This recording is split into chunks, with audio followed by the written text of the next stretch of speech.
El polvo. Eso es lo primero que recuerdo cuando cierro los ojos y trato de volver a ese momento. No el jardín, no la luz, no la voz. El polvo. Porque después de todo lo que pasó, cuando ya estábamos afuera y el sol caía sobre nosotros de una manera diferente, más pesada, como si el cielo mismo hubiera cambiado de textura, me senté en la tierra y tomé un puñado de polvo entre mis manos y lo miré como si lo estuviera viendo por primera vez. Y en cierto modo, lo estaba, porque yo era ese polvo. Yo había salido de esa misma tierra que ahora se me pegaba entre los dedos, y algo en ese momento, algo que no tengo palabras para describir con exactitud, me dijo que a ese polvo iba a volver. No como una amenaza, como una verdad que ya estaba escrita antes de que yo existiera y que yo acababa de hacer inevitable. No sé cuánto tiempo estuve sentado así. Eva estaba cerca, pero no hablábamos. Había una distancia entre nosotros que no era de pasos, sino de algo más profundo, algo que ninguno de los dos sabía todavía cómo cruzar. Habíamos estado tan cerca durante todo el tiempo que vivimos en el jardín, una cercanía que no tenía que ser construida porque era la condición natural de lo que éramos, y ahora esa cercanía estaba rota de una manera que ninguno de los dos había querido y que los dos habíamos provocado. Eso es lo que nadie entiende cuando escucha esta historia desde afuera, que no fue un acto de rebeldía heroica, fue una fractura, y las fracturas duelen de una manera que el cuerpo no sabe bien cómo procesar, porque el cuerpo tampoco había aprendido todavía lo que era el dolor. Yo aprendí lo que era el dolor ese día, no el dolor del cuerpo. Eso vino después, con el tiempo, con el trabajo, con los años. Aprendí el dolor que viene de adentro, el que no tiene ubicación precisa, el que no puedes señalar con el dedo y decir aquí es donde me duele. Ese dolor que es más parecido a un vacío que a una herida. Un vacío donde antes había algo que yo ni siquiera sabía que tenía hasta que lo perdí. Antes de ese día, yo no sabía lo que era extrañar. No había aprendido esa palabra porque no había necesidad de ella. Todo lo que existía estaba presente. Todo lo que amaba estaba cerca. Y la presencia más importante de todas, la presencia que era como el aire, constante y sin esfuerzo, y absolutamente necesaria para respirar. Esa presencia era la de Dios caminando con nosotros en el jardín, en el fresco de la tarde. Eso era real. No era una imagen, no era una metáfora. Era tan real como el agua del río que dividía en 4 brazos y corría entre los árboles. Era tan real como el peso de un fruto maduro en la palma de la mano. Era tan real como la voz de Eva cuando me llamaba, y yo respondía sin dudar, porque no había nada entre nosotros que nos hiciera dudar el uno del otro. Ahora hay algo entre nosotros. Y ahora hay algo entre yo y Dios. Y ese algo no tiene nombre todavía, pero tiene peso. Lo siento cada mañana cuando despierto, y el mundo no se ve igual que antes. Tiene bordes que antes no tenía. Tiene una dureza que antes era suavidad. Tiene un silencio donde antes había conversación. Quiero contarte cómo era antes. No para que envidies lo que yo tuve y perdí, sino para que entiendas lo que se rompió ese día y por qué esa fractura todavía resuena en todo lo que vino después. Porque sigo pensando que si entiendes lo que yo viví, tal vez puedas ver algo en tu propia historia que todavía no has podido ver. Tal vez puedas entender por qué el mundo en el que vives se siente a veces demasiado pesado, demasiado roto, demasiado lejos de algo que no recuerdas, pero que extrañas de todas formas. El jardín no era solo un lugar, era una condición. Era el estado natural de todo lo que había sido creado para existir en comunión.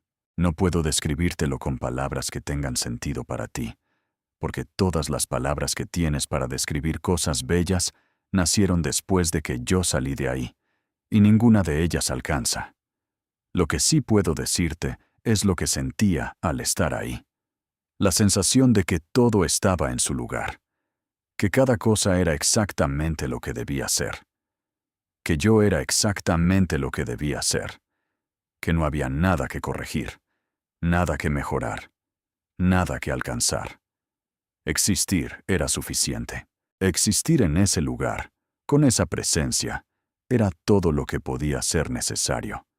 Dios me habló desde el primer momento, y eso tampoco lo entiendo del todo incluso ahora, después de todo lo que ha pasado. Me habló como alguien habla con alguien que ama. No desde arriba hacia abajo, no con la distancia de quien tiene todo el poder, y sabe todo, y lo demuestra. Me habló de cerca. Me dio responsabilidad.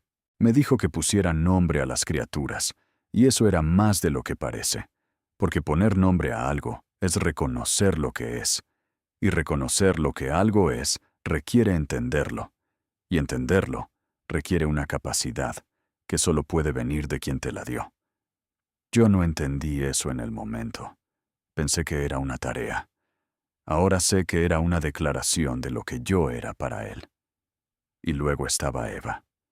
No voy a hablar de cómo llegó como si fuera una historia que observé desde afuera. La viví desde adentro. Hubo un momento de soledad antes de ella, y ese momento fue el único instante en toda mi existencia en el jardín en que algo no estaba completo. No era un dolor, no era una queja, era solo una ausencia que yo no sabía que podía tener nombre hasta que Dios la nombró. Y cuando ella estuvo ahí, cuando la vi por primera vez, supe sin que nadie me lo explicara, que había algo en ella que era de mí y algo en mí que era de ella, y que esa conexión no era una coincidencia, sino una arquitectura, algo construido con una precisión que yo no podía comprender del todo, pero que podía sentir completamente. Ella era hueso de mis huesos y carne de mi carne. Eso no es solo una descripción física. Es lo más cercano que puedo estar de decirte que nos reconocimos en el alma antes de que las almas supieran lo que eran. Vivíamos sin vergüenza. Eso también es algo que necesitas escuchar, porque la vergüenza se ha vuelto tan natural para ti que ya no recuerdas que hubo un tiempo en que no existía. No había nada que esconder. No porque fuéramos perfectos, en el sentido de que no pudiéramos cometer errores, sino porque la relación con Dios era tan abierta, tan sin obstáculos, que la idea de ocultarse no tenía ningún sentido. La transparencia no era un esfuerzo, era el estado natural de todo. Y esa transparencia era la base de todo lo demás, de la relación con Eva, de la relación con las criaturas, de la relación con la tierra misma que yo trabajaba y que respondía sin resistencia. Había un mandato, un solo límite en medio de una abundancia que no tenía bordes visibles. No coman del árbol del conocimiento del bien y del mal. Y Dios me lo dijo con claridad, con la razón incluida, con la consecuencia nombrada. El día que coman de él, morirán. No lo dijo como una amenaza arbitraria.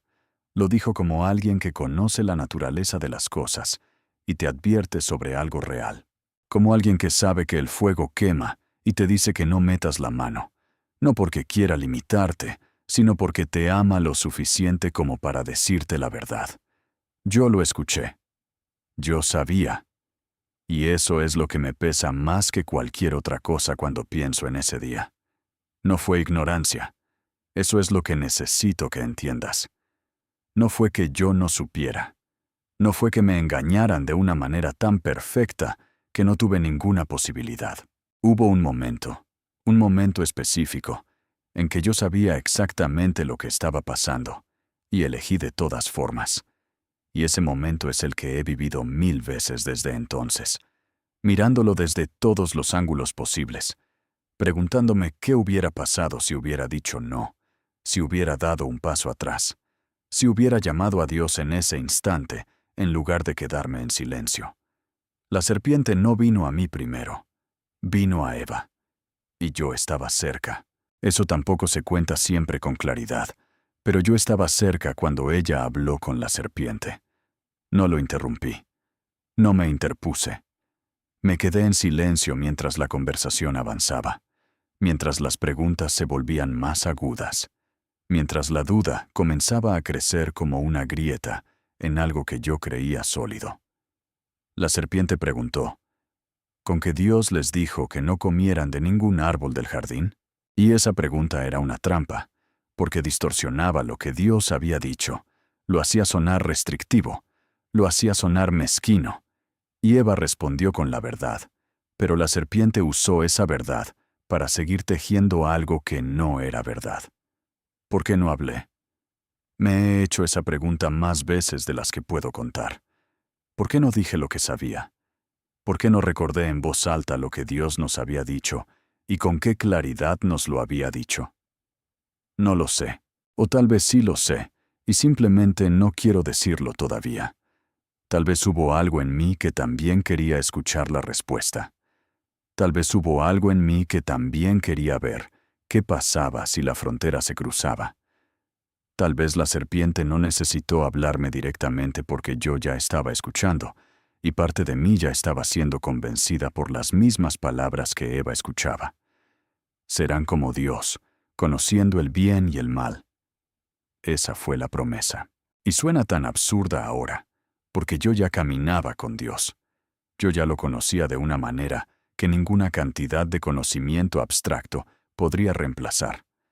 Pero en ese momento, en ese instante específico, la promesa sonó a algo que todavía no tenía. Y eso es lo más extraño de todo, porque no era verdad que me faltara algo. Pero la serpiente logró hacerme sentir que sí, y esa sensación fue suficiente. Eva tomó del fruto, lo comió, y me lo dio. Y yo lo tomé. No hubo vacilación dramática de mi parte. No hubo una batalla larga. Tomé el fruto y lo comí. Y en el instante en que lo hice, algo cambió. No gradualmente, inmediatamente, como si una luz que siempre hubiera estado encendida de repente se apagara. No en el mundo afuera, sino en algún lugar adentro, que no tenía nombre, pero que hasta ese momento había sido el centro de todo. La presencia que yo conocía, esa presencia constante y sin esfuerzo que era como el aire, se sintió diferente. No ausente todavía. Diferente. Como si algo entre nosotros hubiera cambiado de forma, y yo no supiera todavía si podría seguir pasando a través de ello. Y entonces vino la vergüenza. Así, de repente, como una ola de algo que mi cuerpo no sabía cómo manejar. Vi a Eva y sentí algo que nunca había sentido, y ella me miró, y supe que ella también lo sentía, y sin hablar, nos movimos a cubrirnos, a buscar hojas, a construir una barrera entre nosotros mismos, y el mundo que era también una barrera entre nosotros, y entre nosotros, y Dios. La vergüenza es así. Nunca se queda en un solo lugar. Se expande. Cubre todo. Hace que quieras desaparecer no solo ante los demás, sino ante ti mismo. Y eso es lo más terrible. Porque de ti mismo no puedes esconderte, aunque lo intentes. Y lo intentamos. Cuando escuchamos la voz de Dios caminando en el jardín, en el fresco de la tarde, nos escondimos. Yo, que había caminado con Él, que había recibido de sus manos la tarea de nombrar todo lo que vivía, que había sentido su aliento en la creación de mi propio ser. Me escondí entre los árboles, como si los árboles pudieran ocultarme de Él. Y la pregunta que vino no fue una acusación, fue una pregunta. ¿Dónde estás? Y esa pregunta todavía me rompe cada vez que la recuerdo, porque no era la pregunta de alguien que no sabe dónde estás. Era la pregunta de alguien que quiere que tú mismo lo digas, que quiere que tú mismo reconozcas lo que ha cambiado. Era la pregunta más misericordiosa que alguien podría hacerme en ese momento, y yo la recibí con miedo. Tuve miedo. Dije eso. Tuve miedo y me escondí porque estaba desnudo. Y Dios preguntó, ¿quién te dijo que estabas desnudo? ¿Has comido del árbol del que te dije que no comieras?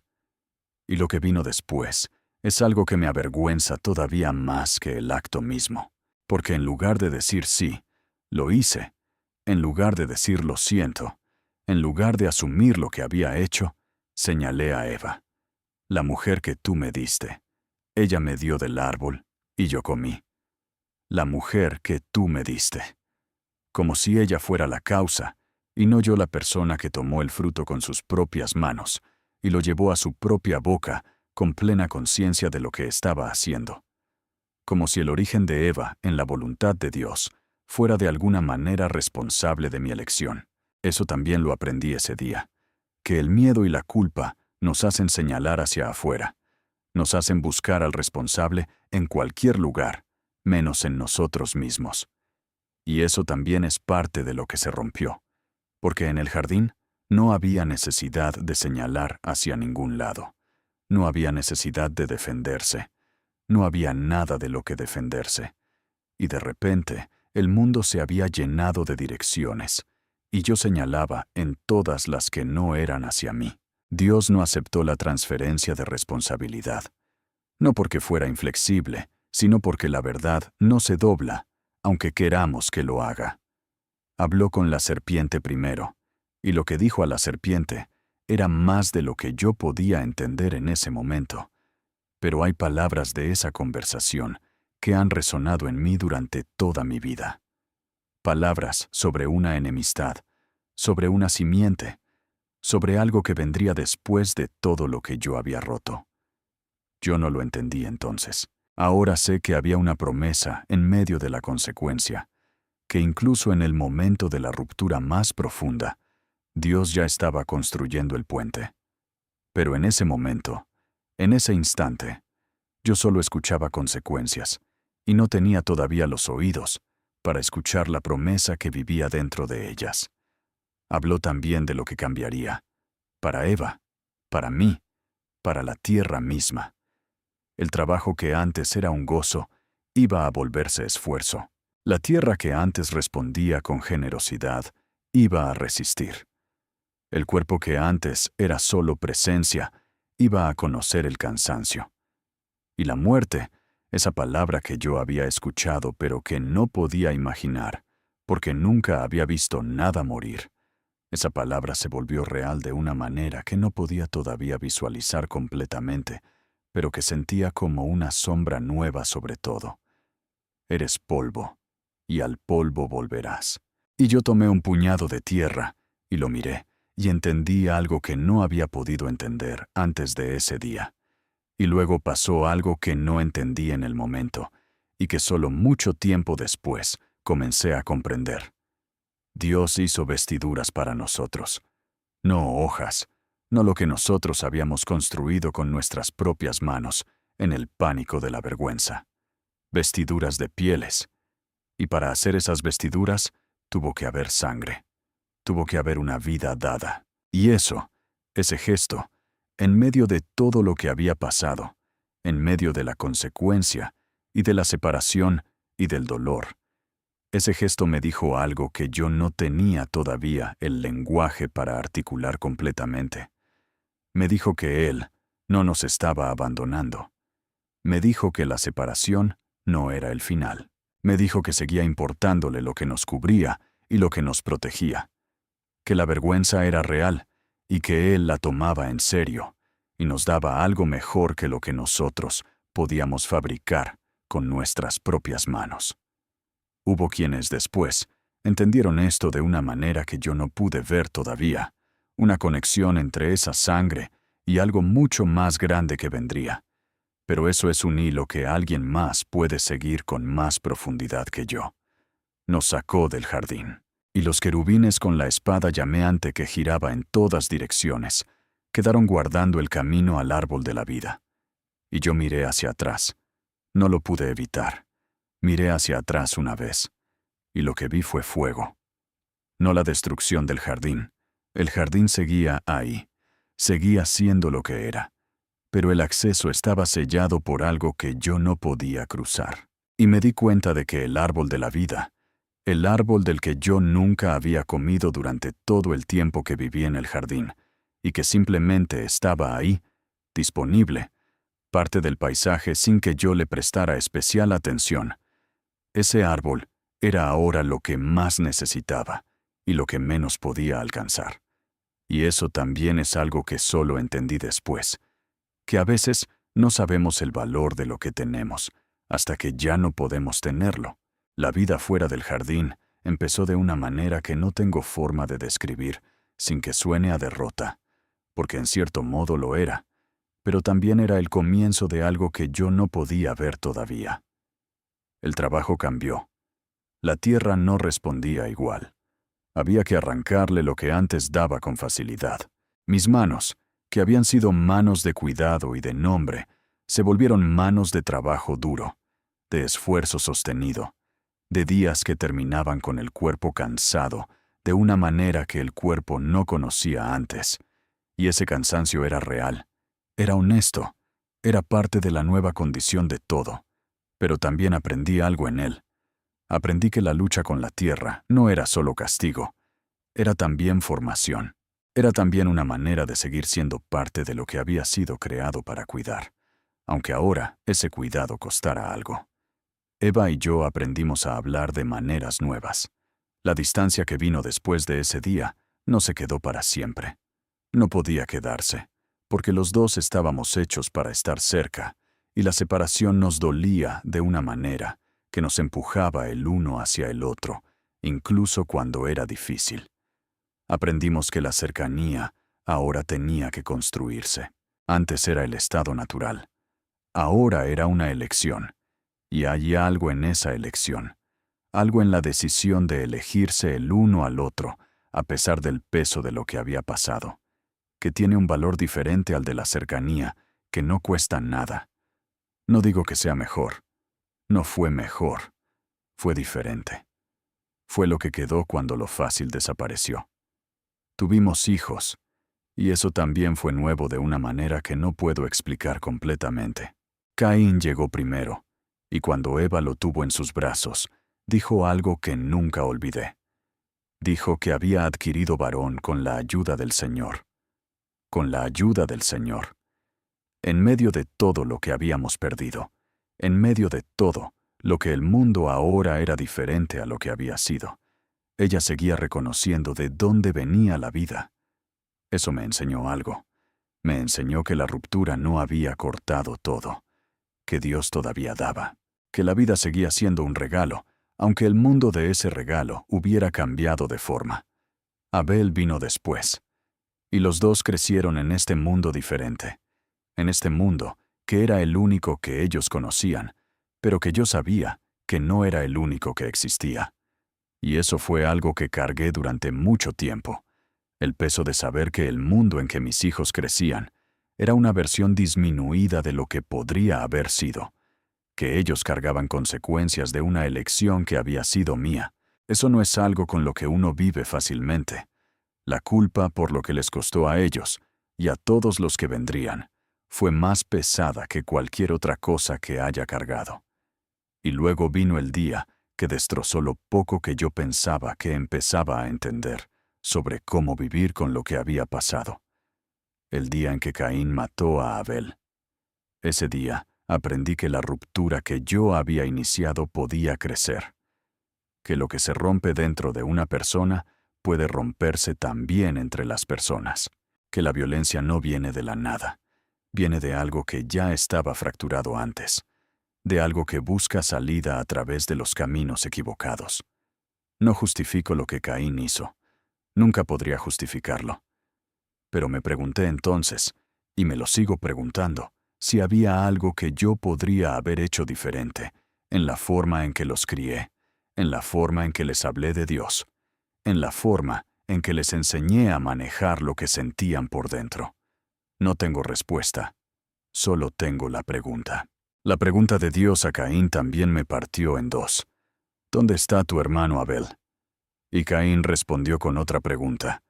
¿Acaso soy yo el guardián de mi hermano? Y esa respuesta que sonaba tan segura de sí misma y tan vacía al mismo tiempo, me recordó algo que yo conocía demasiado bien, porque yo también había respondido con una pregunta en lugar de responder con la verdad. Yo también había señalado hacia afuera cuando debía haberme señalado a mí mismo. No éramos tan diferentes en ese momento, Caín y yo. Y eso también me dolió. Pero la historia no terminó ahí. La historia nunca termina donde pensamos que termina cuando estamos dentro de ella. Vinieron más hijos. Vino Set. Y cuando Eva lo tuvo, dijo que Dios le había dado otra simiente en lugar de Abel. En lugar de Abel. Como si Dios estuviera respondiendo la pérdida con algo que no era un reemplazo, sino una continuación. Como si la historia que Él estaba escribiendo no se detuviera cuando nosotros creíamos que todo estaba perdido. Set tuvo a Enós, y en los días de Enós comenzaron los hombres a invocar el nombre del Señor. A invocar el nombre del Señor. En medio de todo lo que el mundo había llegado a ser, alguien seguía llamando. Y Él seguía escuchando. Eso fue lo que más tiempo tomó en llegar a mí.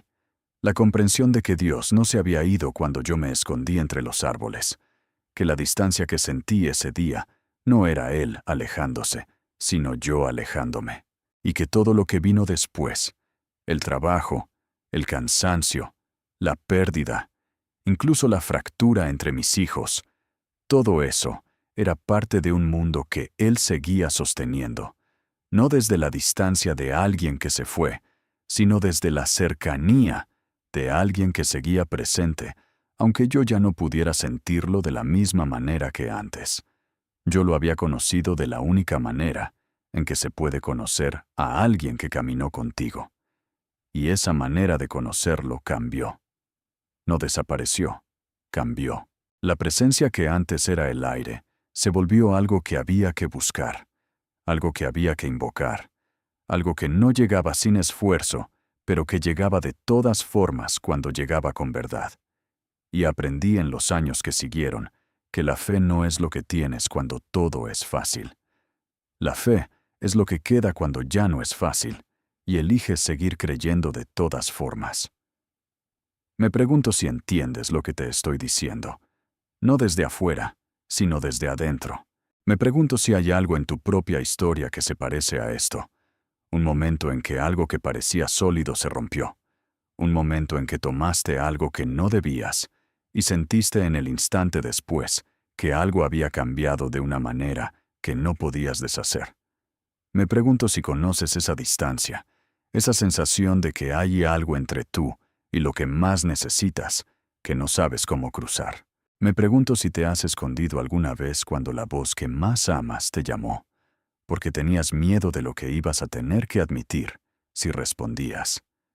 Si conoces eso, entonces sabes algo de lo que yo viví. Y si sabes algo de lo que yo viví, entonces también puedes escuchar lo que aprendí. Lo que Dios hizo en ese día y en los días que siguieron no fue solo consecuencia. Fue también promesa. Fue también continuación.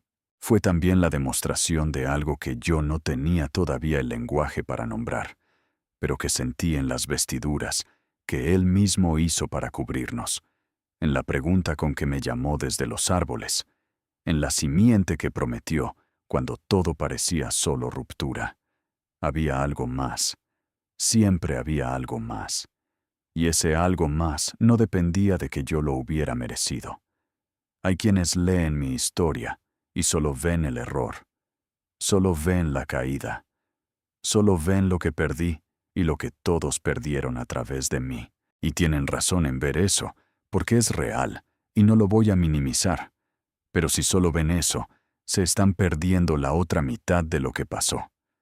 La mitad que dice que incluso en el momento de la fractura más profunda, Dios estaba construyendo algo.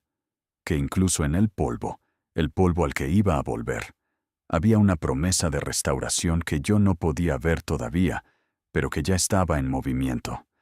Que la historia que comenzó en un jardín no terminó afuera de él.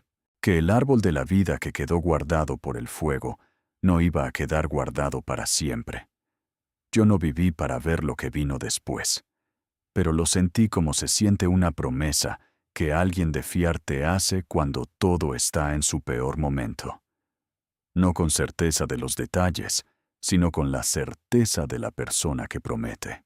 Y esa certeza fue suficiente para seguir poniendo un pie delante del otro en un mundo que costaba más de lo que el jardín costaba, trabajando una tierra que resistía, amando a una mujer en un amor que ahora tenía que elegirse, criando hijos que cargaban lo que yo había roto sin habérselo pedido, y aún así, encontrando en los atardeceres, cuando el sol caía de cierta manera y el aire tenía cierto peso, algo que se parecía a lo que yo había conocido.